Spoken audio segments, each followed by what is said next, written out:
En la Biblia, Grecia está representada por Javán, hijo de Jafet, uno de los 3 hijos de Noé. Según la tabla de las naciones de Génesis 10, los descendientes de Javán son los progenitores del pueblo griego que crearía una de las civilizaciones más influyentes de la historia. Los hijos de Jafet, Gomer, Magog, Madai, Javán, Tubal, Meseca y Tiras. Los hijos de Javán, Eliseo, Tarsis, Kitim y Dodanim. Génesis 10, 2, 4. El linaje de Javán establece el fundamento bíblico de Grecia. Conocidos en la antigüedad como los jonios, estos descendientes de Javán se extendieron por toda la región del Egeo, sentando las bases de lo que se convertiría en la civilización helénica. La ubicación estratégica de Grecia la convirtió en un puente entre Oriente y Occidente, influyendo en culturas, filosofías y prácticas militares de todo el Mediterráneo. Pero la importancia de Grecia en la Biblia no radica únicamente en su herencia genealógica, sino también en el papel que desempeñaría en el plan que Dios tenía para las naciones. Grecia estaba destinada no solo a convertirse en una potencia mundial, sino también a librar una batalla espiritual contra Israel, el pueblo elegido de Dios, y, finalmente, a participar en las profecías del fin de los tiempos. Como veremos, el ascenso de Grecia al poder no fue simplemente producto de la ambición humana, sino que fue parte de un plan divino, predicho mucho antes de que Alejandro Magno se propusiera conquistar el mundo. Tal vez la profecía más dramática relacionada con Grecia se encuentra en el libro de Daniel, una visión que no solo predijo el ascenso de Grecia, sino también las extraordinarias conquistas de Alejandro Magno. En Daniel 8 encontramos la visión de un carnero y un macho cabrío, que simbolizan el imperio medo, el imperio persa y Grecia respectivamente. El macho cabrío vino desde el oeste, atravesando toda la superficie de la tierra sin tocar el suelo. Y el macho cabrío tenía un cuerno notable entre sus ojos. Daniel 8, 5. Este macho cabrío representa a Grecia y el cuerno notable se refiere específicamente a Alejandro Magno. La visión describe cómo el macho cabrío llegó desde el oeste y se movió tan rápido que parecía no tocar el suelo. Esto simboliza las rápidas conquistas militares de Alejandro, que se extendieron desde Grecia hasta Egipto y desde Persia hasta la India. A los 32 años, Alejandro había construido uno de los mayores imperios de la historia.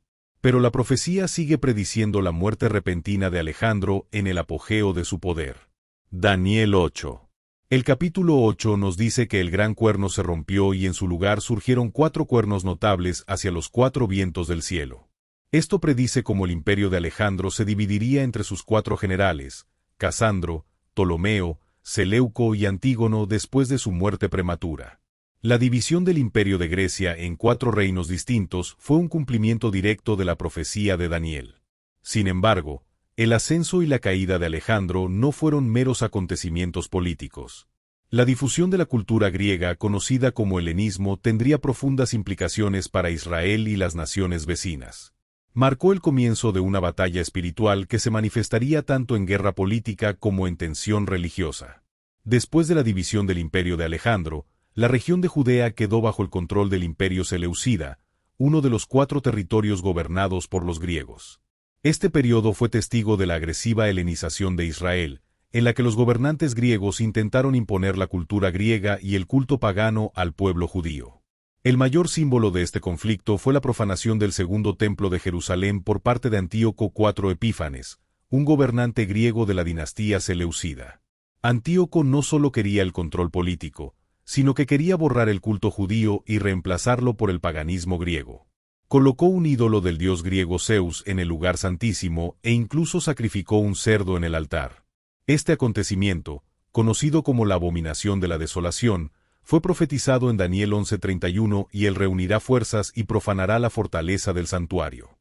Entonces quitarán los sacrificios diarios y pondrán allí las abominaciones de la desolación. Esta abominación no era solo un acontecimiento político. Era un ataque directo al culto a Yahvé, el Dios de Israel. El imperio griego intentó reemplazar la ley de Dios con la filosofía griega y la religión pagana. Este acontecimiento desencadenó la revuelta de los macabeos, una rebelión judía contra esta helenización. Los judíos expulsaron con éxito a los griegos y reinauguraron el templo, un acontecimiento que hoy se celebra como Hanukkah. Pero el conflicto espiritual entre el helenismo y el judaísmo no terminó con los macabeos. Fue un presagio de futuras batallas proféticas. La abominación desoladora profetizada en Daniel serviría más tarde como modelo para las acciones del anticristo durante el fin de los tiempos, como se describe en el Apocalipsis. Aunque el imperio de Grecia haya caído hace mucho tiempo, su importancia profética no ha disminuido.